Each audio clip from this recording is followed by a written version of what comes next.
Le lalolangi umae, iau tau alalanga atu I le atua, iau tau pepese atu I lona suafa mamalu, ia mamalu ia te tau lona vi inga.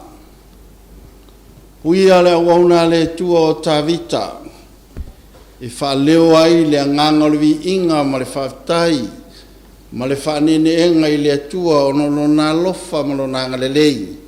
Sa pui pui ai a tia o whengai ai, ma ona tiute a vea mataitai o le nu o le atua. Loa e whapena fo'i se langona le nei tai au o le anganga o le whaftai, ma le vi inga e fo'i atu I le atua. Ona o lona lofa ma lona ngalelei, o mawhai ai, ona tātou wheloa ai, penga ta whailangi.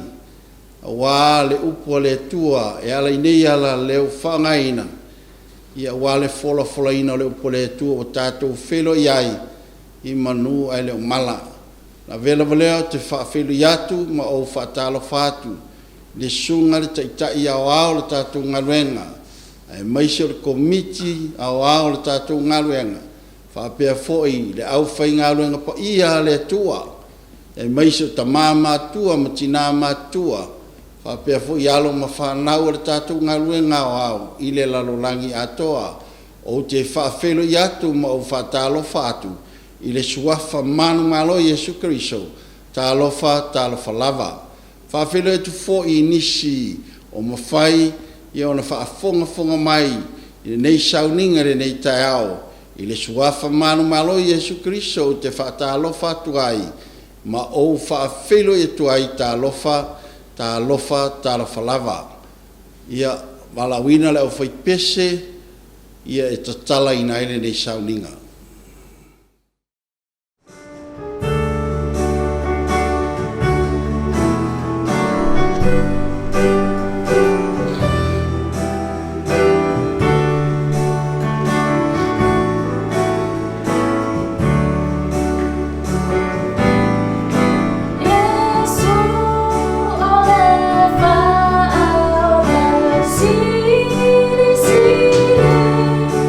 Oh,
mātou tamai o le langi, talo I lau fio wha mole mole.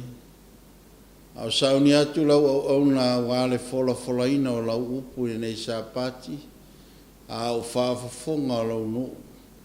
Whaau umai lau au na wha mole mole, ia mawhai o na wha matalaina o lau fio ngapa ia, ia o atu I loto ma fina ngalo. Ina ia mawhai o na mātou whaalongo ai le whaalongo le tangata poto, whaalongo mo mātou whaialo lava fina ngalo, le atua whaamole mole, whaamangalo mai lau au na, vai ma le whaatau wā. Ia lofa whao ngaina o se au penga I o au, e whaai loa lo fina ngalo pa ia, talo leleli ia e whaamole mole. O tadia mai ono Yesu ole ma wala awa tui nei. Amen. Ole tusi o mawai se fe au mo I tātou le tae au le nei o le sāpati o le tua. Ole tusi lea a mātaio o lom tau pue tolu. A lona whai mua se I o le se fulu ma le lua. Ole tusi lea a Ioane. O le tusi a le tangata o ia o Ioane le baptiso. Ia po Ioane le sopeli. Ioane le na malo ia e le profeta Isaia. O le leo alanga I le vao fita. I nā teu ia o tau le ala o Iova. O le walawina na walawina ai mātaio. O tangata le o mātaio po tangata le o Ioane. Na wala awina o Ioane le baptiso.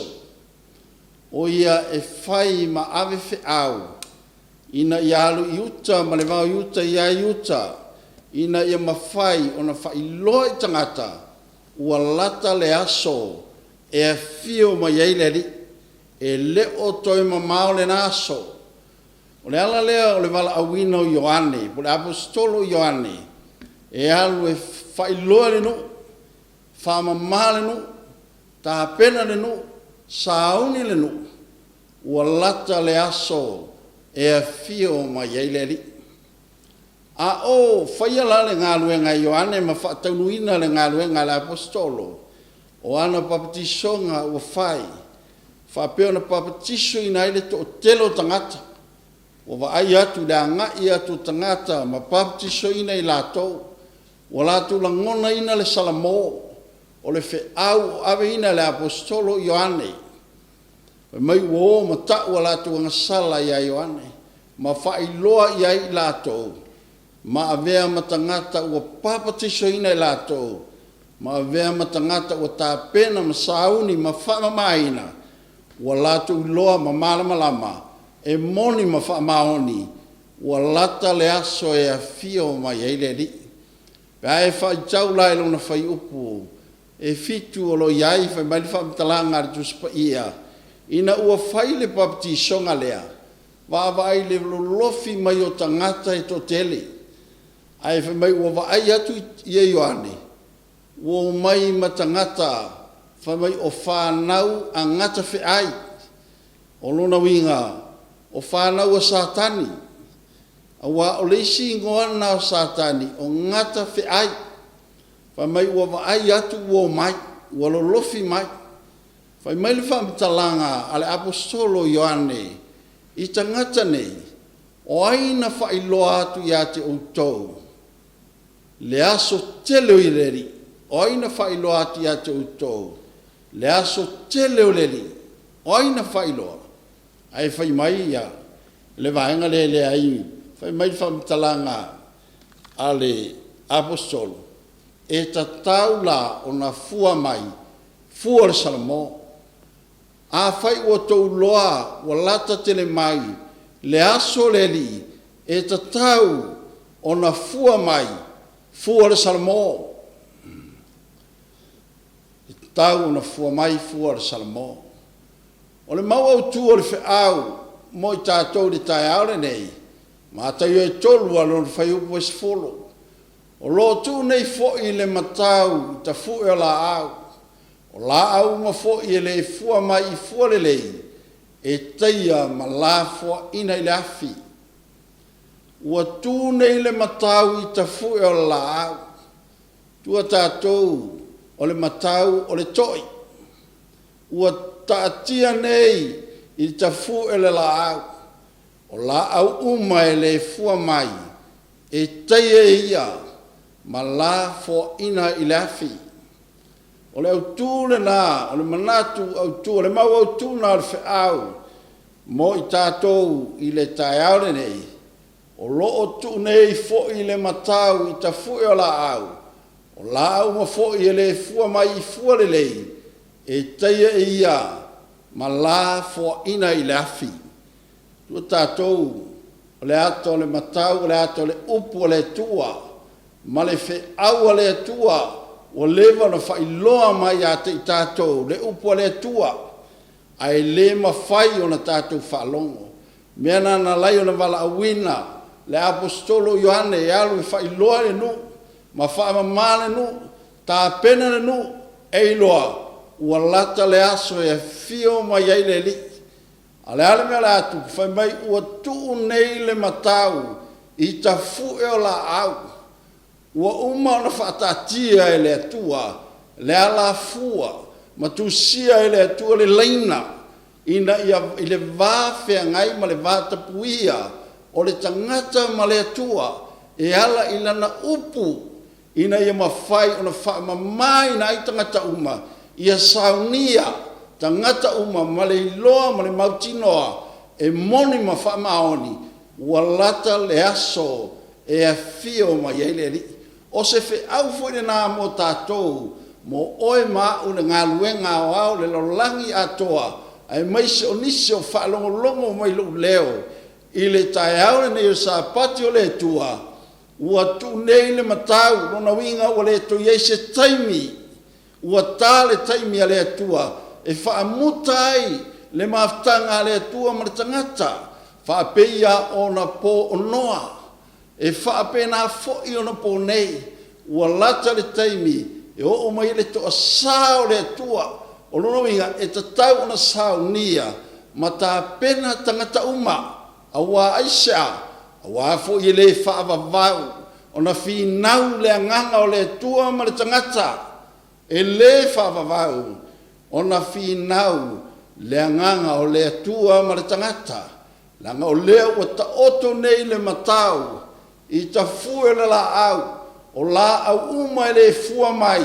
e taia, ma la fua ina le afi, o le ato le la au, o le ato le tangata, soi fua, o le paleli o ngā luenga fofoa, au o le usitai ma le whaalongo ma le fua mai, o lona taunuonga, tipi, i le matau po le toi, tipi ai mwhaawatia, pe a whai le fua mai le olanga, wa isi o tātou na nau mai le lotu pautiso, ai le se fua naonga le tua mu oe mau, i le tae aure nei, ia fua mai, o le utua le au, o le matau, ua tuu i ta fue o la au, o le matau, ua tuu i ta fue o la au, o le sini mo oe mau le tae aure nei, o se fesili mo oe mau le tae aure nei, a oe whalongolongo i le whinangalo le tua, ma le upua le tua,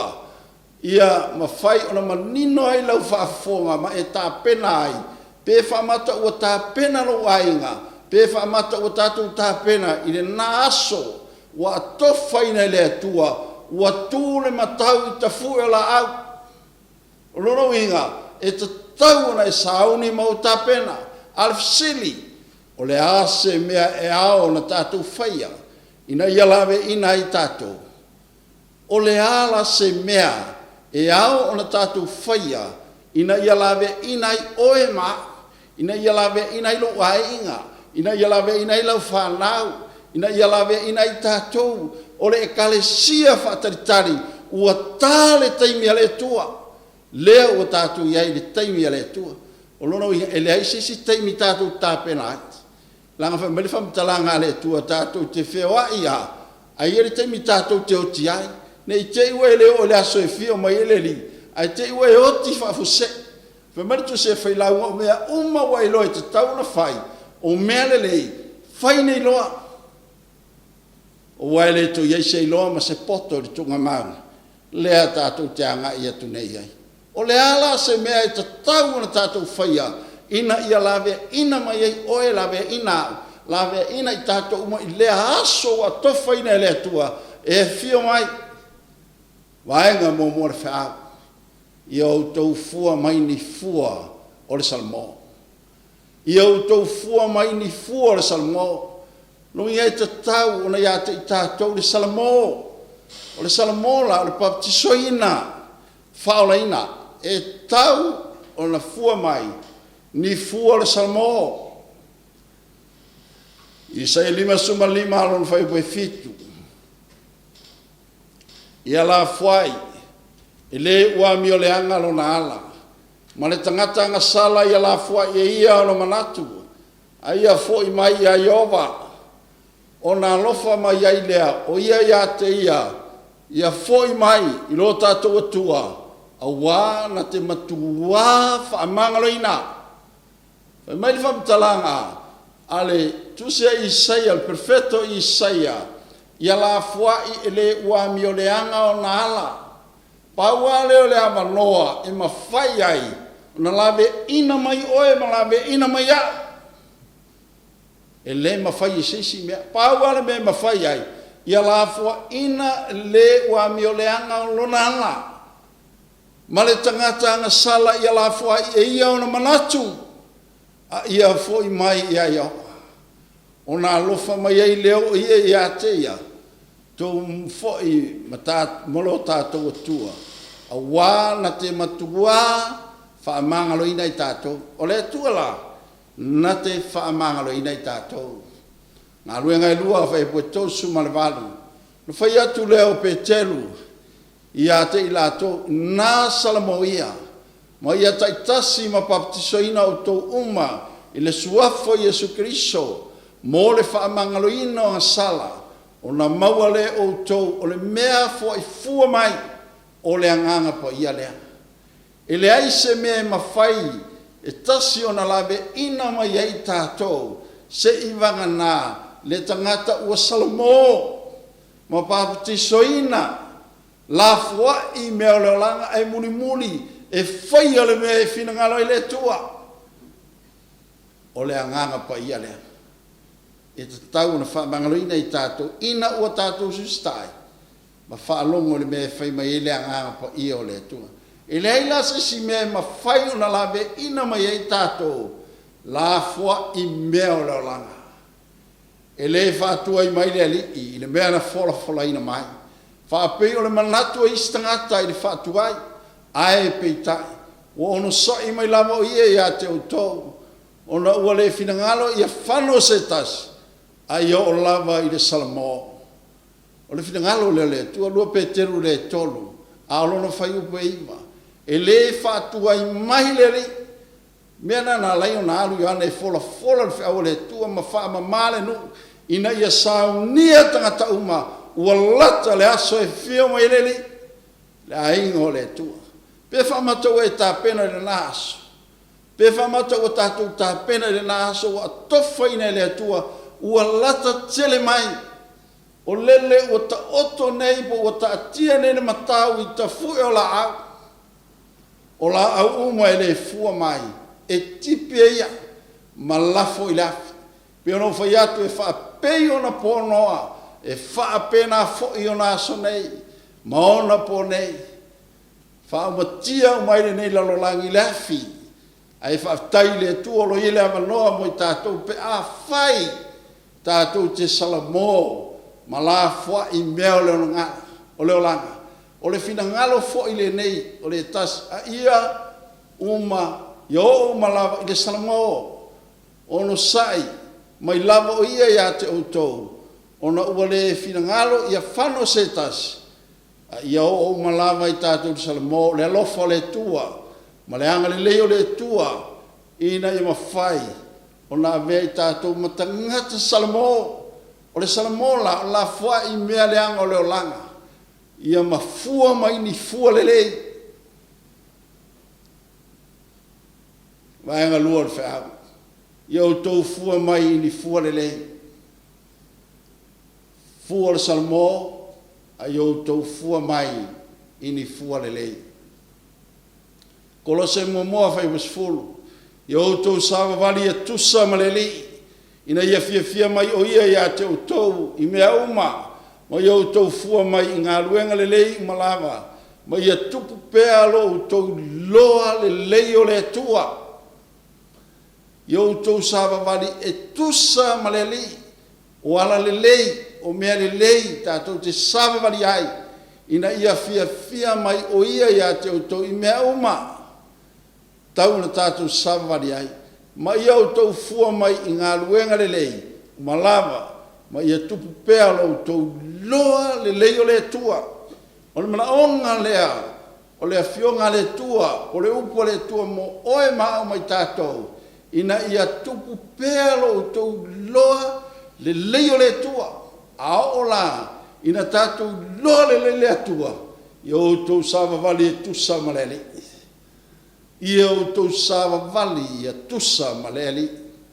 Ma le tuse Iakopo momoa fai pelosu maltasi, o lea foi, i ala fua i ai, mea ele lea uma, ma le leanga, e silisili, i atalia ma le faa maulalo, le upu o tutoina, o lea, e mawhai ai o na whaolaina outou wanganga. Talia le upu le tua. I ta tau na tātou talia le upu le tua, le upu le tua, salamo ma papatisoina, whaolaina, nono ia te tau o na tātou wola i langa salamo, ma la fua i mea o langa, ai tātou muni i ala o le tua, tātou te sawa vali, i ala le lei, whai loa mai le tua, e ta tau na tātou sawa vali ai. Yohane le su lima whai upa lima, o au nei o le vinei, o la o tou, o le tu mau ia tea o mau ia te ia, o ia la wale e fua tele mai, a wā ele ma whai o tou na whai o se mea tasi, pe au le iai. Lohinga o la uma, e whapea o na tu mau ia Yesu o i o le vine e fua tele mai e le mawhai e o tō na whai o se mea pe a se mea e tasi pe au le iai noia so se mea tātou te whai e le whamawalunga so se mea tātou te whai e le atamai so se mea tātou te whai e le tātou poto tātou te le mawhai e se mea tasi male apostolo Paulo e mawhai mea malava i le whamalosi mai o le tue ia te tātou whamai so se vine alai pipi i le tua e fua tele mai awa e le mawhai o tau o na whai o se mea tasi pe a u le iai ma le vanga tolo le whaau ia vea o tau masaito e whama maina ia vea o tau masaito e whama maina ma le whamatalanga tu se whalinga su wharu whaipa suma lima walu atu fo i le tangata le tasi angelu nai le malu ua langa ma le leo tele i le ua tie i le ao i nā whaotu ia i lau sere saito i nā sele a wā wo i ona pō e te sere ai a wā afu le saito o le lalolangi o le taimi o le taunu unga o le ao mai e sele le saito ua pae mai le saito ai ua tatau ona sele le saito ua afu le saito o le manaonga la o le wheau mo oe mau ia tatau ona avea o se saito le lei o tātou o le saito a le saito o uma ona whaamamaina o uma na lafo ina mea uma o le olanga a ia sele mai le saito o le saito le lei ua afu le saito a wafo i whai mani whaamtalanga ale fionga le tu o le fua e te lulu e te sele ina a faina e lulu le meleanga e sele le meleanga a fai te lulu le mele e te sele mai fo le mele ale fai mai fam talanga le fionga le tua e sele ina le saito le saito o umona fama maina e le tua fama maina e le salamo ma la fua I mea o le langa. Ma le lua Timoteo e lua fai po losu ma le tas o le nei. Ai se tasi e whamama ia te ia, ai nei mea e fai o ia maipu e tau le leia, wha saina e o ngā foi, mō le li, ua saunia mō ngā luenga le lei, mai o le nei ai se tasi e whamama ia te ia, nei mea e fai o ia maipu e tau le leia, ngolona winga, a fai tātou te salamo, ma la fuai, ma fai me le lei mo le atua, ma fua mai fua sa mo, o lona winga e fai tātou maipu, e a vea le fe au, ma le tala le leia le atua. Ma le whamtalanga tu se yako poe whāwha I poe walu, I au tōu, whalatala tātou I le atua, ona whalatalata mai ai leo ia I a te au tōu, tangata nga salai, I nā whawhanuia o tau lima, o tau e, whaloto luai, I nā whaamamaia o tau loto. O le tangata nga sala whamai, I nā whawhanuia o tau lima, ma le tangata whaloto luai, I nā whaamamaia o tau loto. O le whanaonga leo le tua, mo oe mao mai tātou uma, e tatau o na fua mai fua le salamo, e le to I tango fie, e le to I whamaualunga, a wawea sa tangata loto whamaulalo. A whamaulalo lalo tangata, o na talia leo le upo le tua I lona loto. A wafua ia e te ena le upo le tua, whamewa e te ena le anganga po I o le tua, o le Finangalo na nao le tua whamai e le whamangalo ina le tua le anga sala e tasi o lou te ma lou te I le anganga pa I o le tua. Whanau le tua. O le whi au le nā mo oe māu I le tae au le nei. O le sāpati o le tua. O le au tua le whi au. O le matau ua tuu I ta fue o le la au. O le matau ua tuu I ta fue le la au, ua leo to I se taimi, ua tale taimi a le tua, e ta tawai ona e sauni mau sauni, e ta tawai ona tātou tā pena, ua lata te le mai le aso e whio mai leni, wha whiona I loa, o iai me tutu, lo wainga le whanau le tua, e o lo whalongo mai lo leo, ua ta tau ona tātou salamo, ma fua mai fua sa mo Aisha langa o lele ta oto le matau I ta fu e le la o la au mai le fua mai e tipi lalo teia ma tongi daf fa mai Yesu tu se Yohanes ma limba fa mai o la au e fua mai e teu ia ina ia fua mai a titi. O le vaenga mo le whaau, I au tau fua mai ni fua le salamo. I au tau fua mai ni fua le salamo. Lua. Mai le whamtaranga le tua, I au tau fua mai ni fua le lei. I au tau fua mai ni fua le lei. Lona tolu. I a vea au tau, ma saito e whamamaina. A vea oe ma umai tātou umale ainga o le tua, o whalongolongo mai I le sāpati nenei o le tua, le whiau le tua, ina ia tātou salamo, ma fua mai fua le salamo.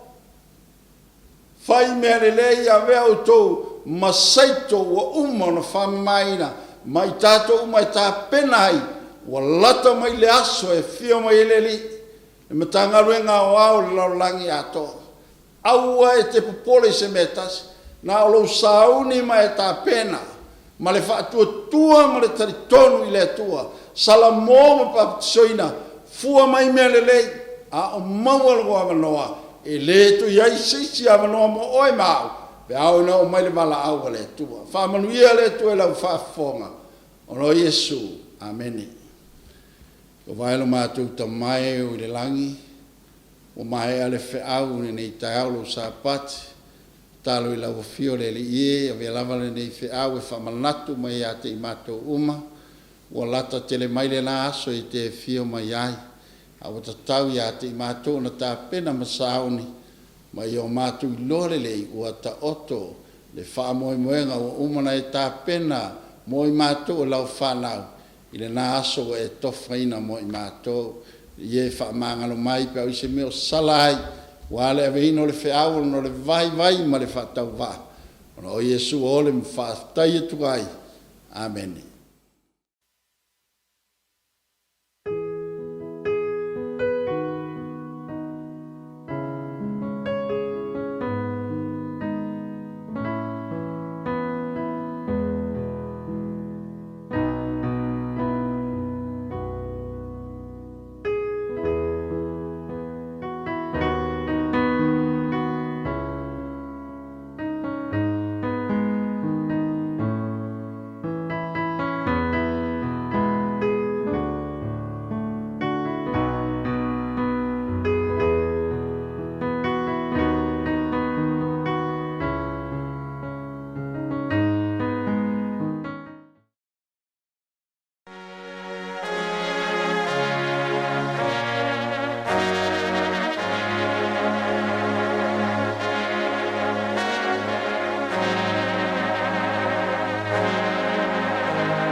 Matou tamai o le langi e vi ia lau fio le nei tae o lo sapati mata mo fi. Whaftai le nei avanoa o mo whiona mātou mai a watu le tāpua inga I lau fio. E tu sai malo wolofa malo wanga le lei. Au matou sauni le mea pitisili o na pa ia le nei tae au. O le sauninga o le lauma. Mātou te wala ulia lo nganga pa ia whaatasi mai a te I mātou. Whawhaingo fie le mātou whalonga. Ia e silisili lea ia mawhai o na mātou talia ina le whiau. E mātou te whai ai lau whina ngalo e lau mātou roto. Whawhtai whawhonga mai o le mātou wole atu le lau sofa Yesu.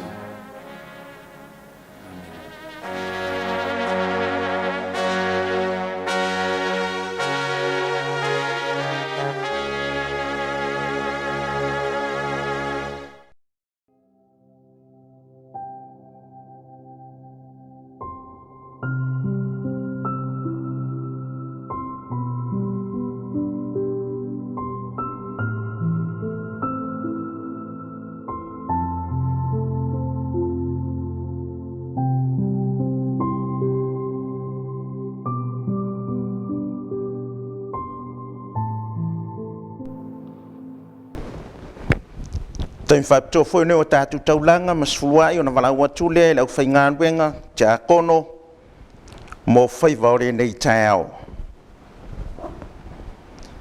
Pe whaua le tangata mea le atua a o outou wotou whaua mea a wotou whai mai nia e au mea ua mātou whaua. Wotou whaua me sfuluai e ia outou mea a toa mataulanga. Wa matua whaafanuina o tau o le nu umalawa a wā o tau whaoa mea.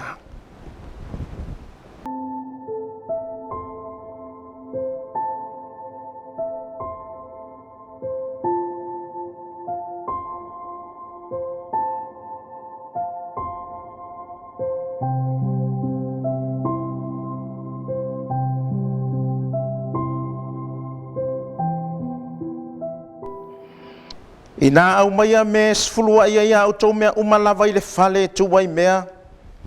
Ina iai me ai lo fale. Ma ia o tau tofo mai a te au ile nei mea.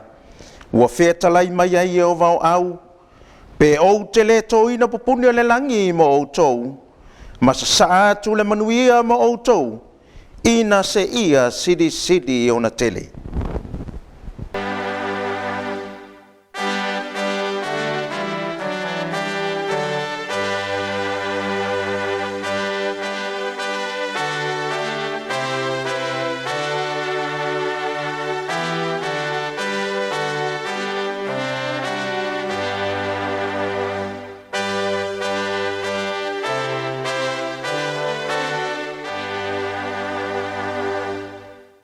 Lo mātou tamai o le langi.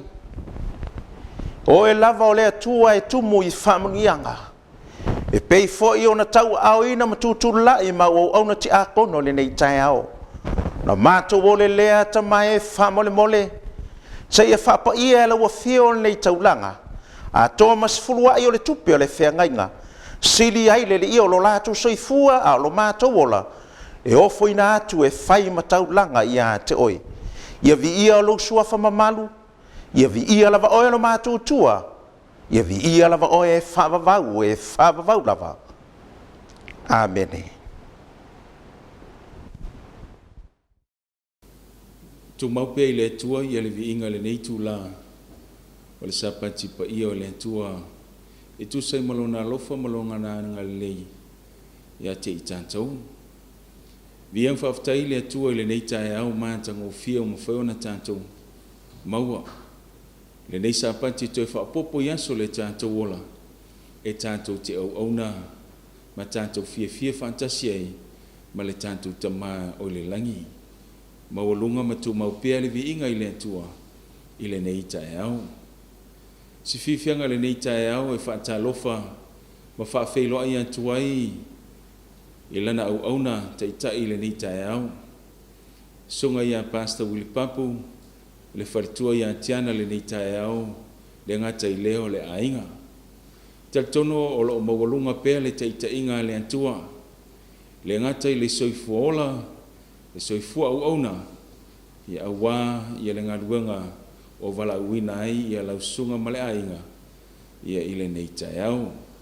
Si fifianga fo i le ni tae au, fa penao na fa talofa fa feiloa i antuai le autostusio le tātou ngā luenga le sunga ia pali ia feta ia male ainga le nei tae au fa talofa atu le soafa manu malo le tātou matai le te oloa le tātou ngā luenga ia pasta ata male ainga le nei tae au ia vi ia mfa aftai le atua o mwhena tātou tue au lia mai le nei sāpati mātangofi fa feiloa i antuai le soafa o le tātou matai. Le whangaluina i le nei tae au le sāpati pa ia o le antua. Tai mata ngā luenga, taitasi o le tātou ngā luenga. Malantou whalitua i le nei tae au. Ia se fianga i le nei tae au whaafeiloa i atu i lo o tau pa. Ia se sunga i whaafeangainga, ia malantou whalitua, sunga i ao malantou whalitua. Le wasianga o tau ina i le nei tae au. Matanga luenga taitasi. Whaapea toi le soafa manu malo le tātou matai, tā lofa lava. Ta tono le nei tae au, ia se upo ala mai le fionga pa ia le atua, whai le ma whaamanianga, mo i tātou, ia le nei tae au o lona sāpanti. Mawalunga ia le vi inga le atua, ia le tātou sauninga i le launga le nei tae au, ia le vi inga ua saunia.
saunia tātou se talo. Lo mātou tamai o le langi e vai lau au nei le nei tai au. Pei tai wala ulia lau fio e whaantasi mai ante i mātou. Whaongaina i lau mea whaingaluanga le nei tai au. E ala mai ai whaamunianga i lau wa fiong pa ia. Te tala le mātou whaalongo, te liaina mātou loto, o le mātou wole atu le lo sofa Yesu. Amene. O le tātou tusi whaitau, i le neita e au, e maua mai lea i le tusi o le apostolo Paulo, le tusi o Roma, a lona mta upo esful malfa, a lona whai upo e fitu, se ia whaangata mai i le whai upo iwa. Le tātou tusi, e maua mai ai se whi au mo i tātou le neita e au, le tusi o Roma, a lona mta upo esful malfa, lona whai upo e fitu, se ia whaangata mai le whai upo iwa. O leo whai tauina i le awhionga pa ia le atua i le neita e au. A wae le aiso tātou e ola mō ia lava. E le oti foi se tasi mō ia lava. A wā a whai e tātou te ola. E tātou te ola mō le li. Pe a whai e oti mō le li. O le nei, pe ola pe oti i tātou. O tangata lava o le ali i tātou. Whai upeiva, a wā o le mea lava lea na maliu ai ke riso, ma ua toe tu mai ai, ma ua soifua ai, ina ia whaia o ia malii i e ua oti, a toa ma e ua ola. Le neita e au i lungo o le tātou lau pampa o lo whapena, o na vaseina mai ai ia vaenga tā ua o le tātou whiau i le neita e au. O le vaenga mua whai mai a wā e le ai so tātou e ola mō ia lava. E moni ma wha maoni le awhionga pa ia le atua. Aisea, le tai au le nei olo o mai ai ia le ata e whaapea e le mawhai o na ola le tangata mō ia lava. Ai mana o mia e tātou Yesu e tātou te ola ai i le nei soifuanga le tu mau. Whai mai ia le whai upo e vanu, o lo ave ia le wha mamafo le tātou whiau le tai au le nei, a wā a whai e tātou te ola. E tātou te ola mō le ali, pe a whai e oti mō le ali. O le nei, pe ola pe oti i tātou, o tangata lava o le ali i tātou. Whautuina ia le whiau mō oe māu i le tai au le nei, le au pele a le atua i le tai au le nei whaapea, a whai e tātou te ola mō Yesu. A whai e tātou te ola, ia tātou wola mō Yesu. Le tai au le nei o le autu o lo whapena, o na a mai ai ia le ata tāua. O le mafuanga tonu lea o le tātou soifua ma le tātou wola, i le whonga e le ele nei. Ua na o Yesu e whaola i nai le tangata. A le tioa, a whaamawina, ma whaautuina i tūlanga o le tātou e kalesia, le maule e whaapea, ua na o Yesu e whaola i nai le tangata. Aisea, e moni ma whaamaonia i le tai au le nei le awhionga pa ia le atua, e le mawhai e le tangata, o ia lava, e le mawhai o na ola to atasi i tātou. Au noa ma Yesu i le tai au le nei, e le mawhai o na tātou maua mai i le nei a manoa. Whai mai ia se tasi a tangata tusi lau iloa i te tonu o le vaenga lea o leadership. Whai mai o le mea pito sili o na tāua i le olanga o le tangata. Whai mai e lua lava vaenga o le taini e soifua maola mai e le tangata pe ua whanau mai ai. Ma le taini e oti ai. The day you were born and the day you will die. Aisia, o le taini tāua nea o le soifuanga o le tangata e whapena o na whanau mai ai. ua whaapena ona amata ona alu ia le soifuanga e whaatinoina ona tiu te whai. O lana au nanga o lana ngaluenga. Ua whaapena ona whaamea lo whaina ia le atua. Ia oe maau i le nei tae au. Ai, le tae au le nei e ia le vaenga o lo whaapena fo ona whaamamafa mai le tātou mau. Au te leo mana o e avea ia le tātou whaamua o le upu lea whe mai a oti foi e oti i lea li. Aisea, e tā ua le vaenga mua o le tātou wola. A le lei o na tātou soifua ma tātou wola. E whaapena o na whai le awhianga pa ia le atua. Ma ta iala i le soifua le tangata. I le taimi le olai. E le aila se mea e tātou te popole i le taimi e tātou te oti ai. Si alanga sa tātou whaamene. Po le vaenga na le tae au le nei, e le o ave i le tātou whaamamafa i le vaenga leo le oti. Aisea, e tā ua le taimi e tātou te soifua ma tātou wolai, e i le fisili mo oi mau le tae au le nei. Whaapea i le fisili, whaamata o ai lea e te ola ai i le taimi le nei. Mo ai lea e te soifua ma e au nai i le taimi le nei. For whom are you serving this morning? For whom are you living up to their expectation? Ai whai mai ia le tātou mau au tū i le tae au le nei. Whai mai, a whai e tātou te ola. A whai o te ola le whai launga. Ia o wola mō Yesu. Whaamata i le tae au le nei ua e ola mō Yesu. Whaamata a vatu foi ia nei se kone e te nofo mai mā whau ai i le saunga o le ngalua ngā le atua. I le tātou au nanga o lau au nanga o lau au nanga. Whaamata u sa e whaatinoina i le ngaluenga. Sa e au na ma e tautua. Ma e ola mō Yesu i le tae au le nei. Ese le tā ua o le autu o le launga i le tae au le nei. Mo au lava ia ese le tā ua. Aisea. Ia aua nei a vea ia se mea e whaapena. O na whaamua e au i tūlanga o le soifuanga le nei.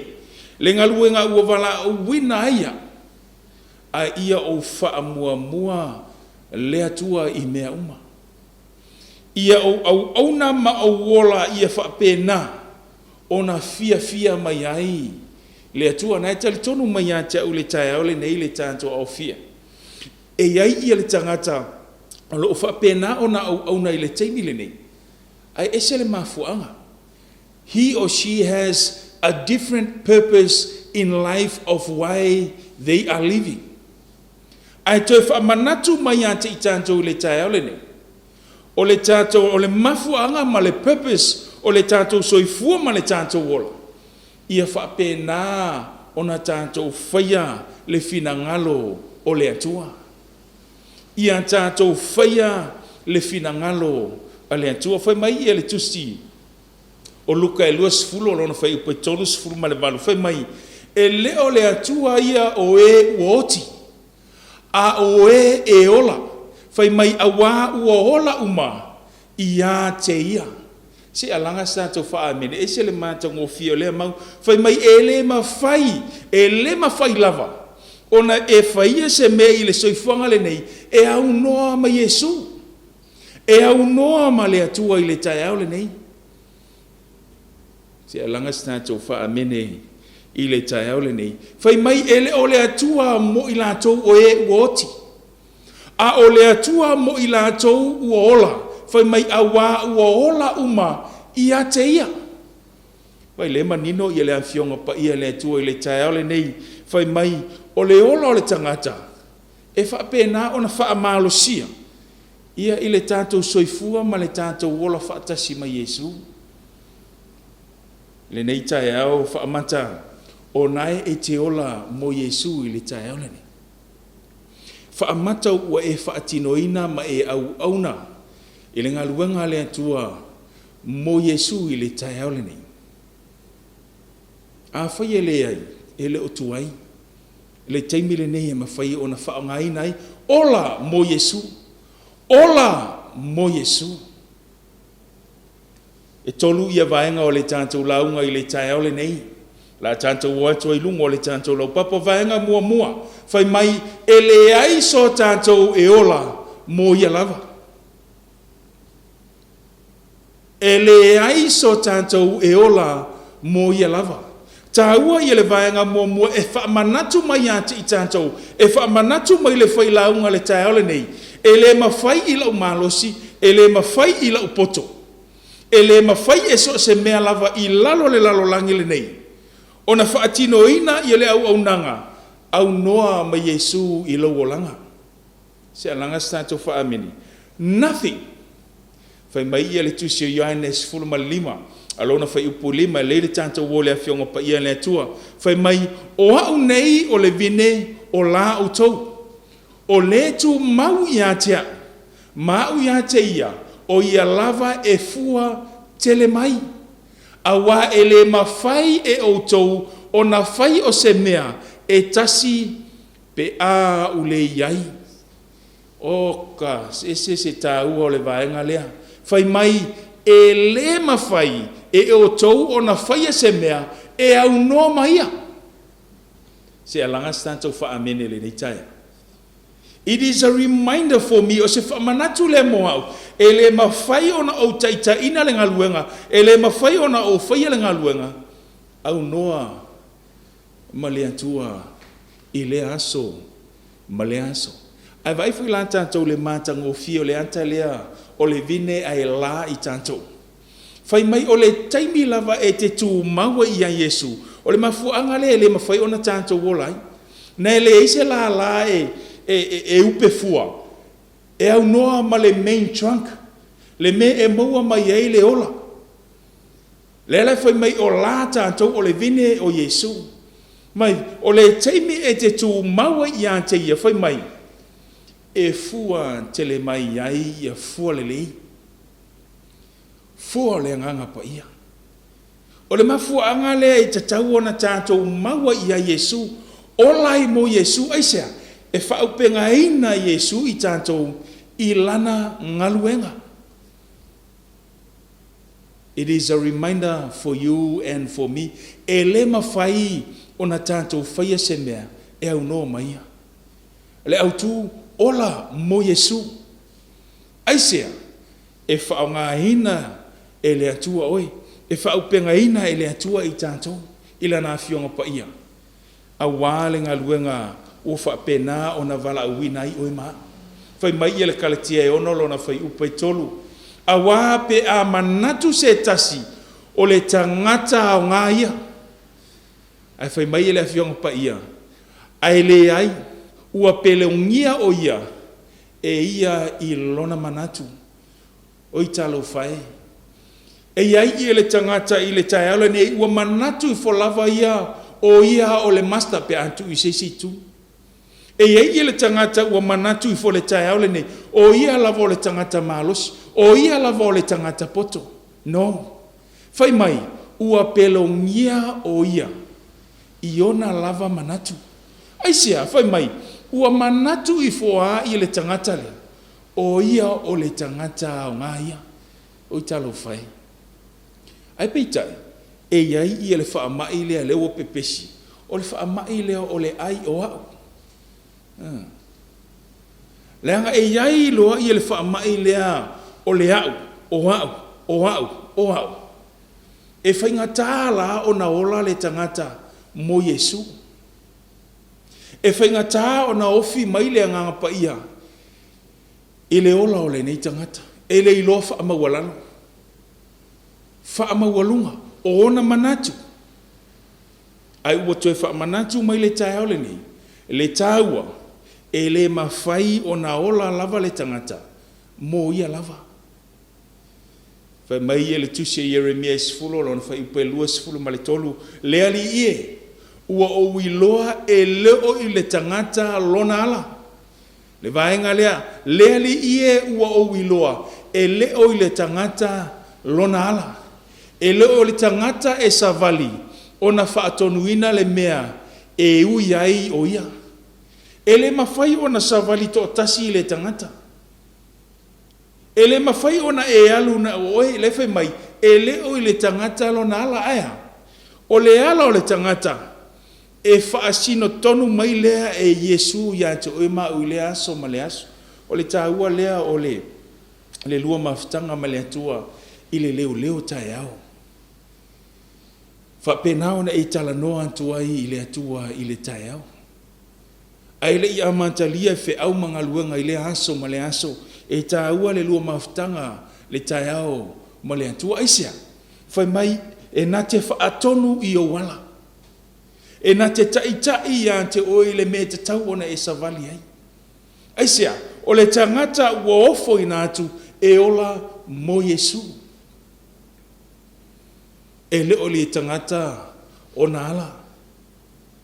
Jesus is your way. Jesus is my way. Ia whai Yesu mata iala mo oe le nei tausanga e lua fe lua sifuru malitasi. Whaonga le nei tausanga e whapena ona e ola ai mo Yesu. Aisea, e le mawhai ona tātou whaatinoina se vaenga le soifuanga le nei. E au noa ma Yesu i le olanga o le tangata. O le tala whaano noa i le tae au le nei. E iei le tangata e pule lava ia le mesa vali ai. E iei le tangata ua wha mawalunga lava ia i manatu e manatu ai. Ale mana onga ale atua i le tae au le nei. Ia wha pena ona tātou wola. Atangia mai ai Yesu i lau savali i lau tautala. I lau au nanga o mea e te whaatinoina. Aisea, au no mai Yesu e le mawhai ona tātou whaatinoina lea vaenga i le ngaruanga le atua. Vanga e lua o le launga i le tae o le nei pupu se whea mo i tātou. Vanga e lua o le whea o le tae o le whamai ola mo Yesu. Ola mo Yesu mau le fai upo e vanu o le tātou mau au tū. Fai mai e le Filipi mua moala na fai upo e luasfu. E tusa malau whanau nau atu, malau wha moe moe, ina ia o le maa i se mea e tasi, a ia o matua wha malosi e wha pei ona o whaia, e lea unoa. E wha pei fo i neipo, ina ia vi ia aike riso, i lau tino, whai mai, i le ola po o leoti. Ola mo Yesu. E whaingata o na ola le tangata mo Yesu i le taimile ne aisea. Ua le aisea vanoa e whapena o na fio mai a Yesu i le loto o le tangata. Ua tumu i mea o le lalolangi le nei. Ai vai fwai la tātou le maule, ola o mai e le whaupunga nei. Ina ia o le ma i se mea e tasi. E iai e le tangata e whapena o na ma aisea, e ma i le atua le au nai. E le mana o whai loa atu Yesu lae tāpua iai.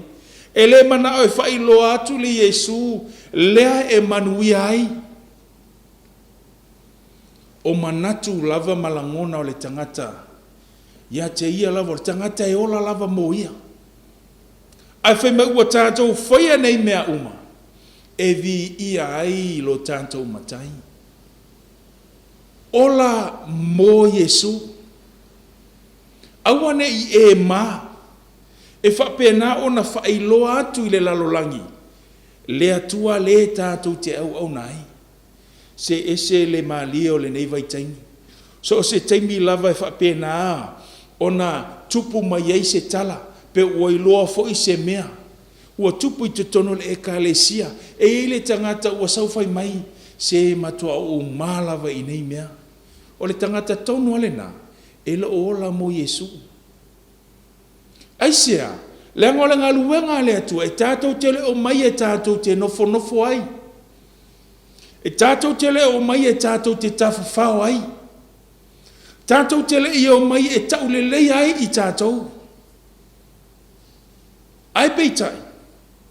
So o sesi lava e whaatinoina le ngā ruenga mo Yesu. Whai mai le awhionga pa ia le atua e itangia ia. E le tele o tangata. Au le tangata e ola mo Yesu. O le tangata lea e fia ele mā, e whailoa atu. Le atua lea au nai. Mo mole ane whaalo na whai upe sifulu ma leono. Whai mai, o i tātou foi, ua tātou i loa, ma ua whaatua tua i le alofa, ua i le atua i ante i tātou. O le atua, o le alofa lava ia, o le tu mau i le alofa, ua tu mau ia i te tonu o le atua foi o i te tonu i ante ia. O le ata, o le alofa o le atua. Po le a lava ia tu langa o le ngaluenga, e le tu ua i le ata mātango fielea, ua vali na mai i le taiaole nei o le ata o le alofa. Ioane tolu se fulu ma le tonu, ina ia le whano se tasi, a ia maua e oe mau, le ola e whaavavau. O le ola lea mo Yesu, o le mea e atangia mai i lou loto. O le mea e sau i to tonu o lou loto. O le alofa e whapena o na mai to tonu o lou loto. A wale ngā luenga le atua. A e loa alofa i le atua. E o kometi lo alofa i tangata o le ekalesia. A e alofa i le ngā luenga le atua. E te le to e mui pe whaasanga tau le ngā luenga le atua. Aisea o le tangata uola mo Yesu. E whawhangaina le awhionga pa ia le atua, e tupu le alofa. E tupu fo i mea e na te maua.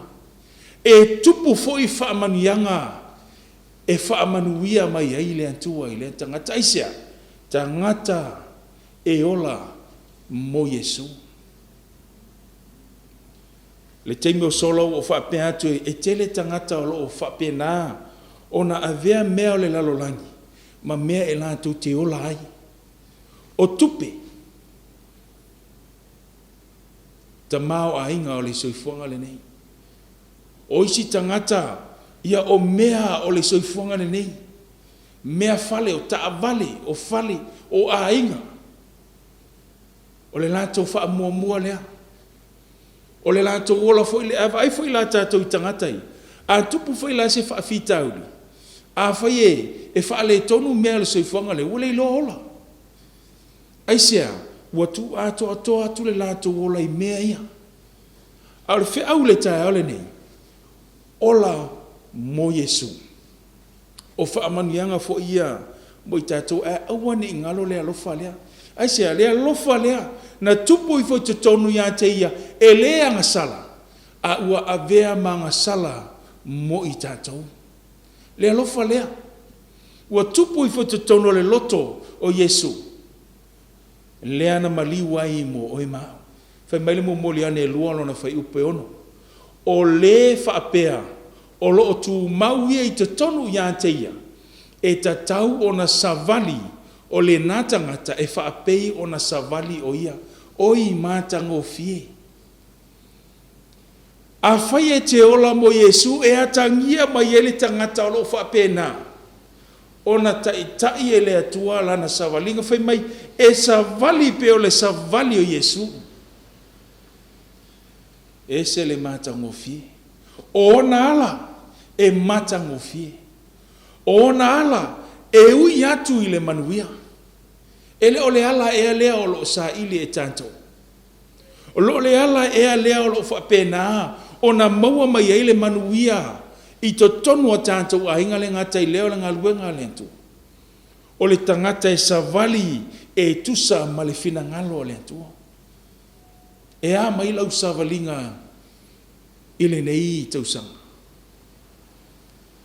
Whaamata o na e sa o le mea te savali. O e savali le fina ngalo le antu. Ua e ola mo Yesu. Toi whaamanatu lea i ante i tātou. A whai wa tātou wola mo Yesu. O le awala fo i tātou te savali ai. O le awala e whapena o na whaatino mai ma whaasino mai. E le atua mo oima. Vainga muli o le tātou whi au le tai o le nei. Whai mai e le vainga muli lea le ngata. E le mawhai ona e ola na oe. Mo oe lava ia. Ai whai mai e le vaenga lona nua ia tātou wola mo Yesu. Ai whai mai le vaenga muli muli. Yesu le tātou whaataitai. Jesus as our example. Yesu le tātou whaataitai. A whai e yeise se tātou te whaataitai e le soifuanga le nei. Na o Yesu. Only Jesus. Aua te whaataitai fua le whaiwheau. Aua te whaataitai fua i le toheina. Aua te whaataitai tangata o le ekalesia. Tasi le mana onga a le tuspaia mo o mau le taole nei. Whaataitai ala a Yesu. Mawale le whai upa iwa whai mai le tusi Efeso 5. Lona whai upa mua. Ma lona whai upa lua le nei. Ia wha o tou i le atua. Manino le vaenga lei. Ia wha o tou i le atua. Wha pei o le whanau pele. Ma ia savavali i le alofa. Wha pei o ke risofoi. Na ia alofa mai ia te i tātou. Oi mata ngō fie le nei tai au. Wha o tou i le atua. Wha o i le atua. Aisea. Le anga wau o lana whanau. O i tātou o lana whanau. E te iloa le whanau o le atua. I upu e tau tala ai. Le au nanga e au nai. Whai mai le ngata e tātou te wha o ai. A ia savali. Action. E leo nao le tau tala. A o ngā luenga. E fua mai ai. Le tātou o nanga i le upu leo le wha tua. Le wha tine ina o mea le vaia. Ai peitai o le wha moe o lo tuli matai. Le langi maleola e wha vavau. E se le mātango fie. Wha pei o le whanau pele. Ma ia sa vavali i le alofa. Le woto e mai i le ata lea. O le wha tino ina o le ngalua ngā le atua. Mai le loto ato. Toa le loto alofa. Wha pei o kariso foi. Na ia alofa mai a te i tātou. Se langa tātou wha amene i le nei taia. Wha meile tusi o mātai e sifuru ma le ona alona whai upe lua sifuru ma le wha. Ona whia talai atu ai lea o Yesu i ona so. Ai se tasi e fia muli mai i antea. Ia wha fiti o ia i ante ia. Ma ave lona sātau i le muli mai i antea. O le mana onga a le atua i le tae au le nei le tātou o fia. Ia whapena o na tuu mea o le soifuanga le nei. Mea o lo tātou fia ai. O le whainga tāwho i nao le tātou wola mo Yesu. Ai whai mai. A whai e iei se tasi e fia muli mai i antea. Ia whaafiti ia i ante ia. Ata ia e tolu vaenga ia e tolu le tae au le nei. O lo whapena o na amai e fo i le whi au mo e mau. E le mawhai lava. O na e whaia se mea au noa ma Yesu. We cannot do anything else without Jesus in our lives. Whai mai ma ave lona sātau i le muli mai i ateau. E avea i oe ma le tangata e ola mo Yesu. Le vala au ia Yesu mo oe mau. It's every day o aso uma. O lo tatala mai ai le avanoa. E avea i oe ma au ona. Mo lana ngaluenga. Ai peitai. O le filifilinga. O le filifilinga e whapena. O na whaatino ina i le tangata. I le mea e sau mailo na loto. Whai mai ia le tusi o Ioane sfurma le tolu sfurma le 5. A wā ua ia te oe e pei ona o whaia ia te oto. Ia whaapea lava e oto. Ona whai. Le ale mana onga o le vaenga mulumuli le tae au le nei. O le mana onga ia whaapea na ona avea Yesu ma tātou whaataitai. Let Jesus be an example. Ia whape nā o nā tangia mai ai.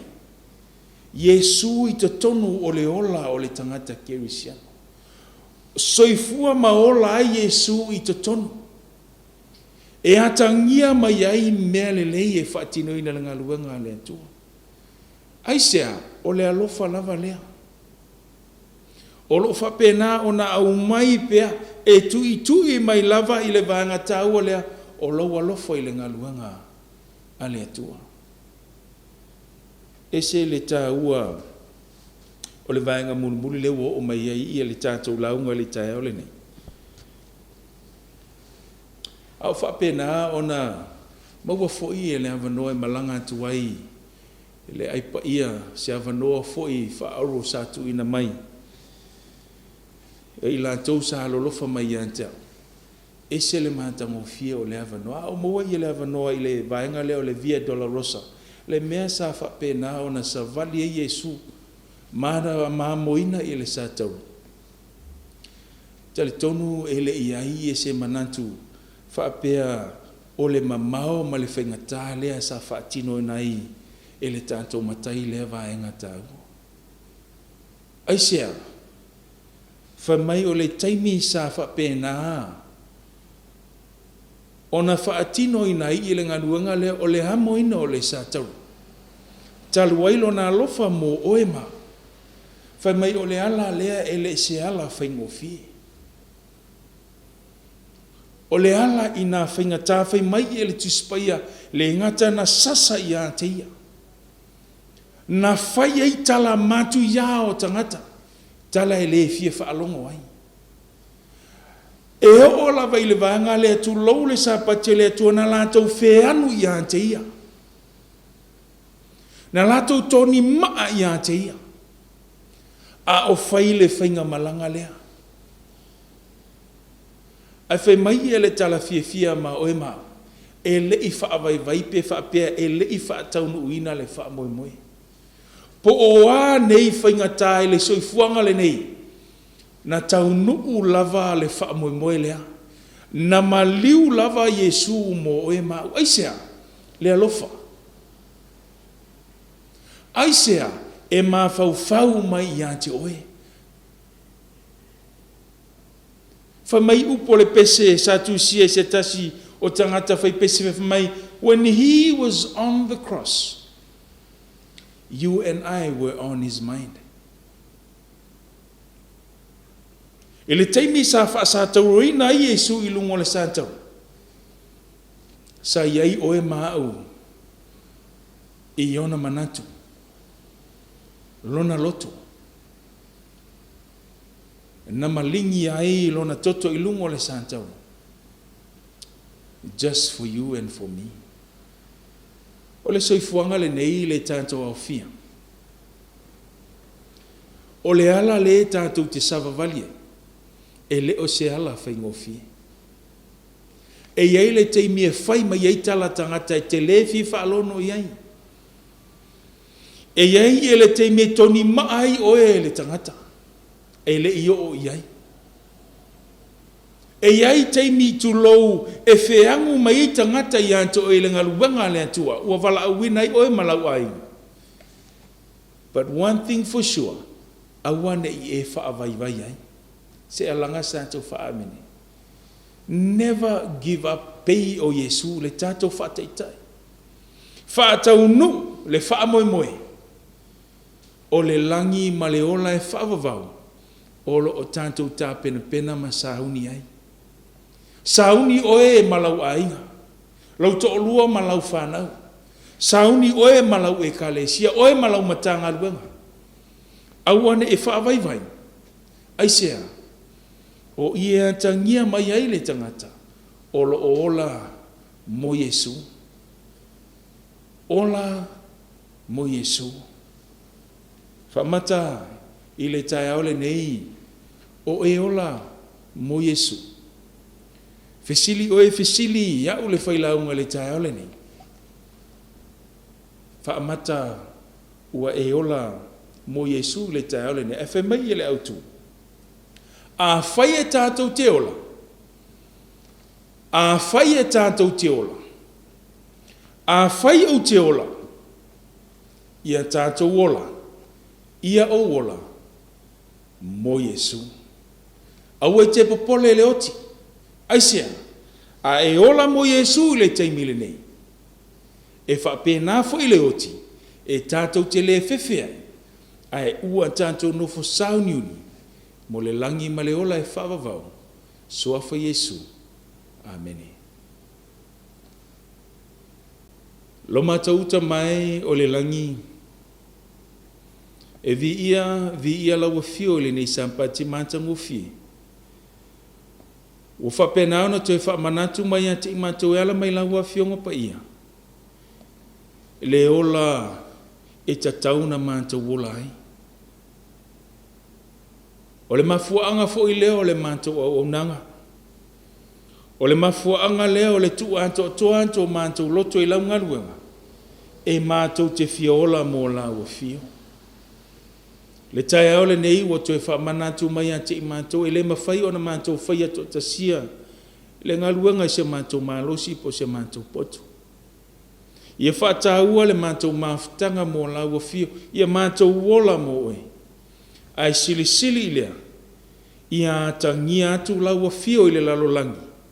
I le au wala e whapena o na mātou tautalai. O a mio e whapena o na mātou a mio i lumo tangata.